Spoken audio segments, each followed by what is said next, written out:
El 30 de noviembre se celebra a Santa Tamara, también llamada como Teodora, de Rossano, una virgen de los principios del siglo X, que vivió una vida espiritual de entrega al prójimo, en la provincia de Cosenza, en una convulsionada y conflictiva Italia, hacia los fines del primer milenio.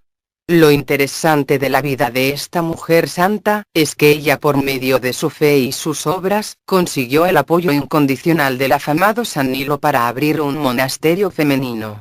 Este santo que gracias a su vida ascética obtuvo una rápida fama en vida, tanto fuera en la Iglesia católica romana, como en la ortodoxa bizantina, fue el patrocinador de Santa Tamara Teodora, en tiempos muy difíciles para la espiritualidad femenina, pues para los fines del primer milenio, las mujeres eran bastante desdeñadas, a causa de que entre finales del siglo IX, y durante buena parte del siglo X, existió un tiempo de homofobia o de desconfianza hacia las religiosas mujeres, particularmente por parte de las autoridades eclesiásticas obispales y de mayor preponderancia teológica que miraban con mucha desconfianza a los conventos de monjas. De tal manera que prácticamente era imposible obtener el permiso para instalar un convento que fuera dirigido por una mujer abadesa, porque en general se despreciaban a las mujeres por ser alucinadas y débiles tanto mental como espiritualmente, pues se las consideraban fácilmente manipulables y engañables por los espíritus malignos. El siglo X fue un tiempo de guerra por toda la península itálica, y se consideraba como la primera elección que las religiosas vivieran en monasterios mixtos bajo la tutela de un abad varón, que era el que impartía todas las órdenes dentro de las comunidades femeninas. Y este es el panorama adverso en contra de las religiosas en esos momentos, que muchas veces eran impedidas de ingresar a la vida monacal, pues además que los cupos en este tipo de comunidades eran escasos, las mujeres eran elegidas de acuerdo a su clase social, porque debían pagar una dote para ingresar y para permanecer en los conventos, lo que causaba que la vida monacal fuera casi un privilegio exclusivo para las damas de la clase social alta. Y esto es justamente lo más curioso de esta santa, pues a pesar de todas estas contrariedades, la espiritualidad de Tamara Teodora, convenció al famoso sacerdote San Nilo, para que la patrocinara frente al obispo en su intento de fundar un monasterio femenino, con dos inmensas irregularidades para la época, pues estaría dirigido principalmente para mujeres de clase social no privilegiada, y para más complicaciones, ella deseaba que el orden del convento estuviese en manos de una mujer. Por lo tanto, tanto Tamara Teodora, como las otras vírgenes que iniciaron este estilo de vidas religioso femenino, en su gran mayoría no provenían de la nobleza, por lo que no poseían bienes ni riquezas, por lo tanto, no podían realizar aportes para construir un convento femenino, debiendo trabajar hilando y bordando para obtener el dinero para construir el monasterio. Y solo por gracia de Dios, esta mujer santa junto a sus compañeras lo lograron, doblegando la mano al machismo clerical de su tiempo, convirtiéndose así en la madre superiora Tamara Teodora, que rigió uno de los primeros conventos femeninos en la región de la provincia de Cosenza, en Italia. Tami Teodora, se consideraría hasta el final de sus días, como una discípula de San Nilo, el que se refirió en varias oportunidades a esta santa, aclamándola como una virgen prudente y sabia, que incluso llegó a dar consejo a este gran santo varón. De tal forma que muchos teólogos, hacen la comparación entre San Nilo y Santa Teodora, con el trabajo apostólico realizado por San Francisco y Santa Clara, guardando las proporciones del caso, porque los santos de Asís vivieron 300 años más tarde que Nilo y Tamara Teodora. Considerando que las posibilidades misioneras y comunicacionales en el siglo XIII eran mucho más expeditas que en el siglo X, que era un tiempo en que abundaban las incursiones de bandidos, merodeadores, asaltantes y delincuentes que vivían del pillaje, del saqueo y la barbarie sin Dios ni ley. A lo cual, se le debe sumar las constantes incursiones de sarracenos sobre tierras italianas. Debemos recalcar que Tamara Teodora, también fue una mujer muy valiente y audaz para su tiempo, que se supo sobreponer a las situaciones más difíciles que debió soportar. Por ejemplo, cuando el joven San Estéfano juramentó su ingreso a la vida religiosa, tomando como director espiritual a San Nilo, que era un monje misionero que vagaba por vastos territorios entre Italia y el Imperio Romano Bizantino. Su madre, que era una viuda, junto a su hermana, fueron acogidas por Santa Tamara Teodora, que les ofreció refugio, alimento y protección en el convento. Acciones que demuestran que esta mujer santa fue también un ejemplo de caridad cristiana. Y lo mismo ocurría con los hambrientos que llegaban a pedir limosnas a las puertas del convento, y que también eran recibidos y cuidados por la santa junto a sus hijas espirituales. Para profundizar en este panorama tan adverso, debemos recalcar que para los principios del siglo X, Italia era un hervidero político e incluso religioso. Pues estaba dividida en 10 ducados, que al mismo tiempo combatían y tenían frecuentes conflictos entre ellos mismos. Los ducados, de norte a sur, eran Lombardía, Verona, Toscana, los estados pontificios con su capital Roma, el Spoleto, Gaeta, Benevento, Salerno. Y en el extremo sur, estaba el Catapanato bizantino, que estaba bajo el control del Imperio Romano Bizantino Oriental, en donde está la ciudad de Rossano y su provincia de Cosenza, tierra natal de San Nilo, Santa Teodora Tamara, y San Estéfano. Y para aumentar aún más las tensiones, la isla de Sicilia, que se encuentra casi pegada a la bota itálica, estaba en manos de los Emiratos musulmanes, los cuales frecuentemente hacían incursiones sobre todo a Italia. Por lo tanto, Santa Tamara Teodora, San Estéfano, y el maestro de ambos, San Nilo, vivieron en una tierra llena de tragedias y conflictos armados. Lo cual otorga aún más méritos a estos santos, que hicieron tanto por proteger la fe del Cristo en tiempos tan violentos. Tamara Teodora nació hacia el año 910, como hija de Eusebio y Rosalía, una pareja casada de clase trabajadora, y aunque la pequeña debió ayudar tanto en las tareas del hogar como en las agrícolas a sus padres, ella no perdió nada de su niñez. Jugaba feliz con sus amigas, siendo siempre muy afable, servicial y bondadosa. Para esos tiempos convulsionados y llenos de problemas por todos lados, no existía un catecismo formal, por lo que las pocas niñas que tenían alguna abadía cercana a sus domicilios, podían llegar a aprender algo de las enseñanzas cristianas, repitiendo las palabras en latín que decía el sacerdote, por lo cual la mayor arma espiritual de este tiempo era el asistir a la Santa Misa. Y durante la semana los buenos cristianos recitaban diariamente el antiquísimo Salterio de la Virgen María, el antecesor del Santo Rosario, que provenía de la Iglesia primitiva y que consistía en una repetición métrica del Padre Nuestro y de Ave Marías, en latín, las que eran coronadas con algún salmo o versículo extraído de las Santas Escrituras. Por lo que cuando Tami, tal como la llamaban sus padres, como forma disminutiva del término griego que significa la llena de dones divinos, entendieron que la muchacha no quería tener una vida de casada, sino que quería ser una consagrada a Dios. Pues de hecho, pasó sus días hasta ser una quinceañera dedicándose a las obras de piedad y al servicio divino hasta que tuvo la oportunidad de realizar su mayor deseo, que es consagrarse por completo al Señor. Por esta razón, decidió preservar su virginidad, abandonó su vida social y entró en la orden monástica de San Basilio el Grande.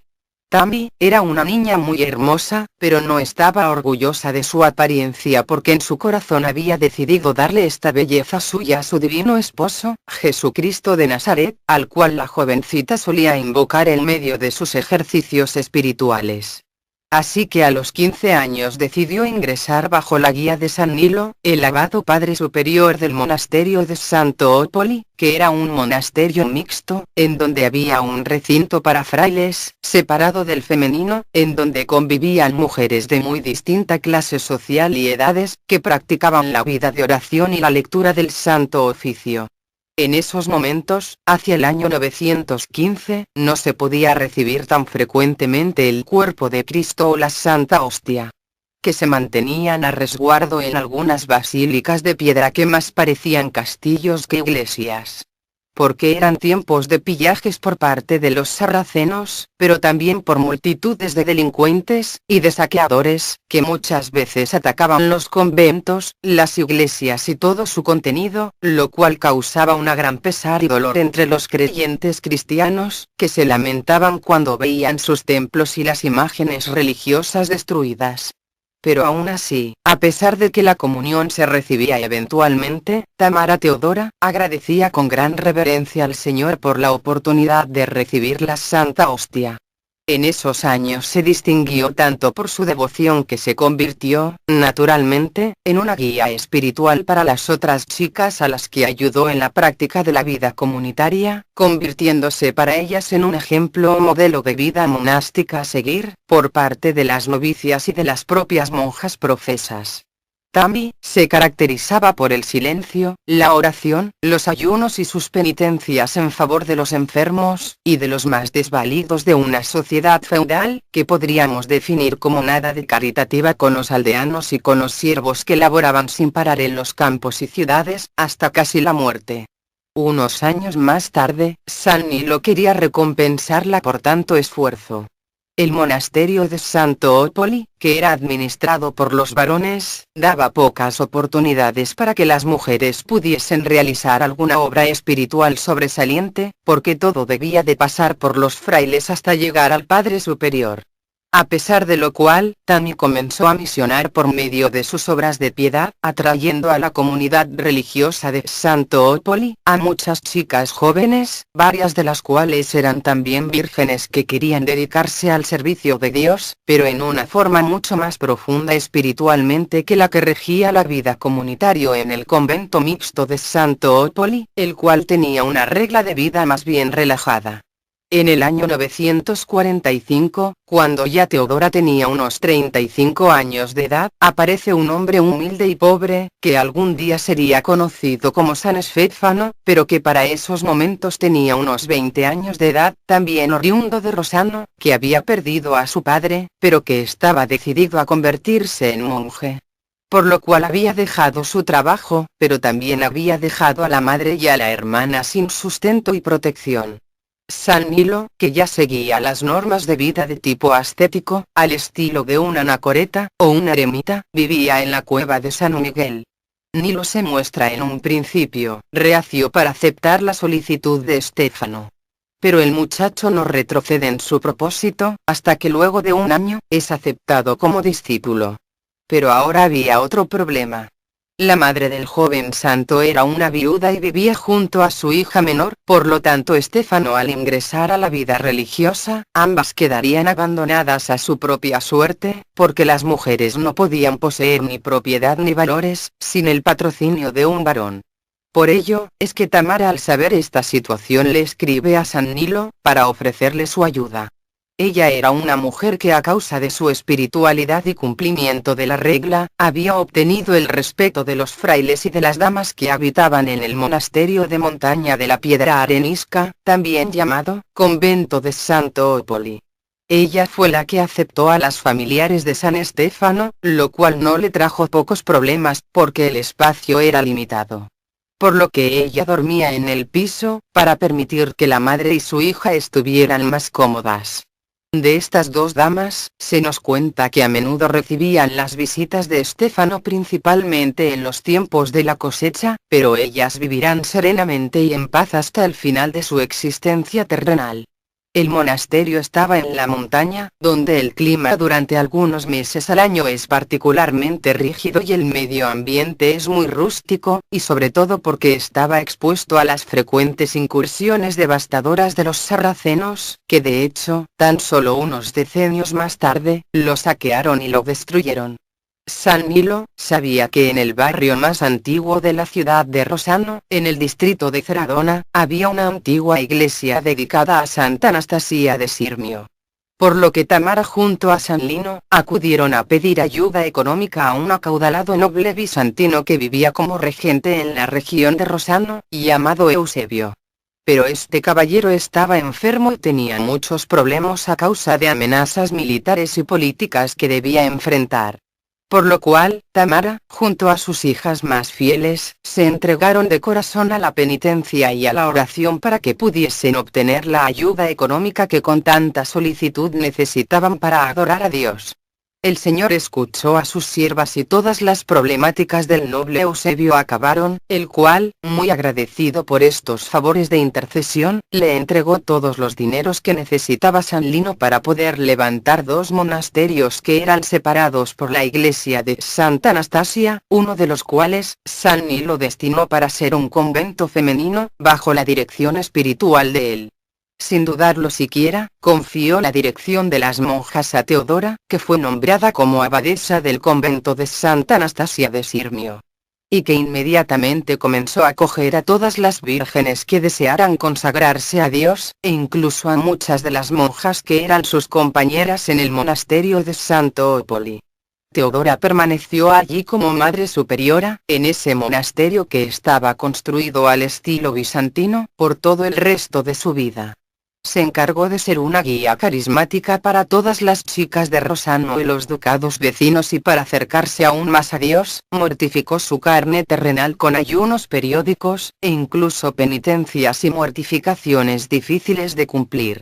Incluso su nombre llegó a ser conocido en Constantinopla, en donde la llamaban como la mujer fuerte y virgen prudente, que hace una elección de fe radical y anticonformista de un tipo de vida ascética muy rígida. Ella dio un testimonio de una religiosidad autorizada y firme en la fe. En el año 970, cuando Tamara Teodora tenía unos 60 años de edad, y ya se encontraba debilitada a causa de una vida entera de entrega a sus mortificaciones y a la ayuda solidaria al prójimo, ocurrió un gran terremoto que afectó principalmente al convento masculino, que era dirigido por un monje llamado Antonio.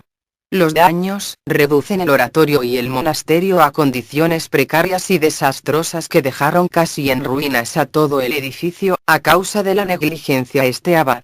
Santa Tamara Teodora escribió a San Nilo, que inmediatamente abandona su monasterio de San Adriano, para regresar a Rossano, en donde con la ayuda de la santa, comienzan la reconstrucción tanto del oratorio, como del monasterio adyacente. Ingresan muchas más vírgenes dispersas de la ciudad y en el territorio, y a las viudas de Rossano, así como a las monjas del antiguo monasterio de Arenari, que debieron ser trasladadas a la ciudad, todas las cuales son confiadas a la dirección de la madre Tamara Teodora. Finalmente, el 28 de noviembre del año 980 falleció Teodora, a la avanzadísima edad de 70 años, algo muy inusual para esos tiempos donde la esperanza de vida eran de 25 años de edad. Pero jamás dejó de ser una ferviente esposa de Cristo, que se entregaba a la penitencia y a la oración. Hubo muchos momentos de amargura y guerras en la región, por lo que la santa organizó ollas comunes para alimentar a las mujeres solas y viudas junto a sus hijos pequeños. Fue considerada como una maestra de la vida monástica para el siglo X. Cuando Santa Teodora Tamara falleció, el regente de la ciudad, un noble de la casa real bizantina, llamado Euprasio, ordenó trasladar el cuerpo de la santa en procesión triunfal, siendo acompañada por todas las autoridades políticas y religiosas del gobierno bizantino de la ciudad a la catedral de Rossano, en donde se la llamó, la llena de cualidades, o también como una virgen muy venerable, y también como una santa muy prudente y sabia. Pero, después de 3 años de permanecer en la catedral, el cadáver fue depositado en el monasterio de las vírgenes de Santa Anastasia, donde está enterrada. En el año 1459, con la latinización definitiva de la iglesia de la región, se cambió el nombre de la iglesia de Santa Anastasia, a San Marcos el Apóstol. En el lugar de su entierro todavía hay dudas hasta la fecha. Según algunos, habría sido enterrado en la catedral de Rossano, pero según el testimonio escrito de 2 hombres de la época, Eugenio y Beltrano, el cuerpo de la abadesa fue enterrado directamente en el monasterio de Santa Anastasia, donde se conservaron los restos de las benditas mujeres. Actualmente a esta santa